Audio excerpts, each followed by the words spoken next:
AI video is moving so fast that keeping up with every new model is becoming difficult. And honestly, I don't really want to open a different website every time I want to try a new one. So for this video, I picked 4 platforms that bring several of the best AI video models and creative tools into one place. They all approach video creation a little differently, so depending on what you're making, one of these could make your workflow a lot easier. Let's get started. The first one is Higgsfield, and this is probably the platform I'd look at first when I want the video to feel more cinematic.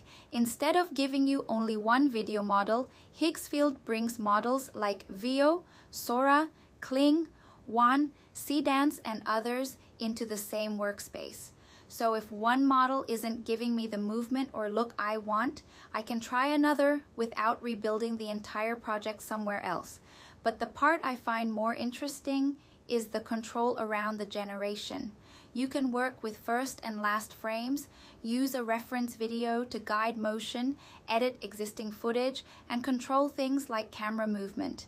Higgsfield's Cinema Studio also brings in more traditional filmmaking ideas like lenses, focal length, aperture, lighting, and camera movement. For example, instead of writing a huge prompt trying to explain a cinematic product shot, I can start with my product image and then decide how I want the camera to move around it. Maybe I want a slow push-in, an orbit around the product, or a dramatic reveal from a low angle. That's where Higgsfield makes sense to me. It feels less like I'm asking AI to surprise me and more like I'm actually trying to direct the shot. Next is OpenArt, and this one has grown into much more than an image generator. On the video side, you can currently access models including Seedance, Kling, Sora, Wan, Minimax H3, Pixverse, and others from the same platform. But OpenArt also has tools around those models for motion control, relighting, changing backgrounds, VFX, music, voiceovers, characters, and even longer story-based projects. So imagine I want to make a short advertisement. I could create the visual first, turn that into video, change the background if it doesn't look right, add a voiceover or music, and keep developing the idea without constantly exporting everything into a different AI website. There's also Director, which is designed around projects like product ads, trailers, explainers, social content, and short-form stories. And I think that's the best way to look at OpenArt now. I wouldn't use it only because it has a lot of models. I'd use it when I want more of the creative process living in one place. The third platform is Craya, and this is probably the one I'd use when I have an idea, but I'm not sure which model is going to handle it best.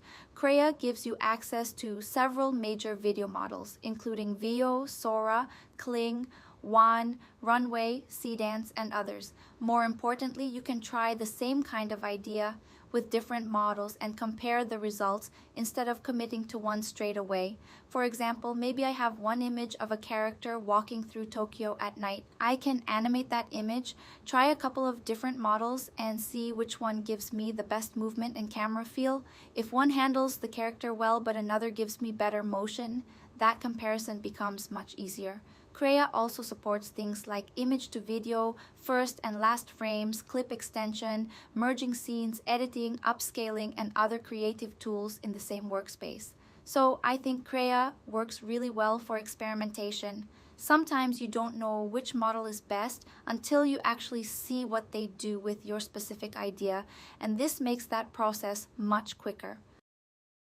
The last one is Polo AI, and if your main goal is having a huge range of AI video models available without opening separate accounts everywhere, this is probably the most straightforward option on the list.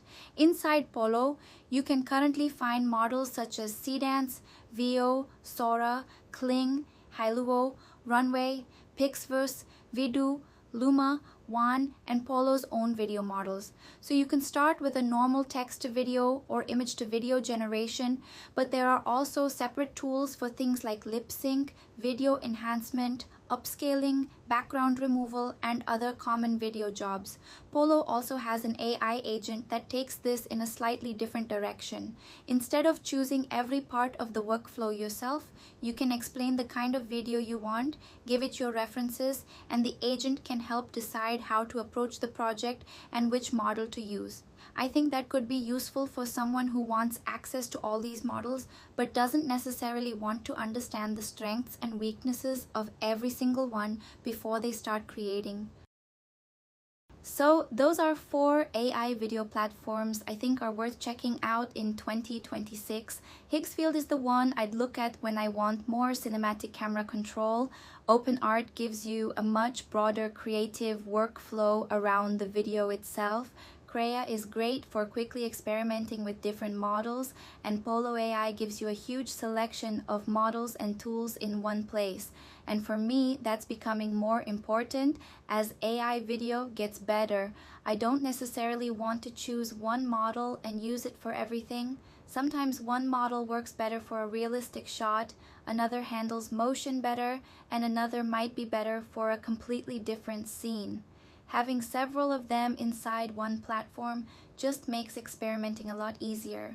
Let me know which of these 4 you want me to test properly in a separate video, and if there's another AI video platform you think should be on the list, drop it in the comments. Thanks for watching, and I'll see you in the next one.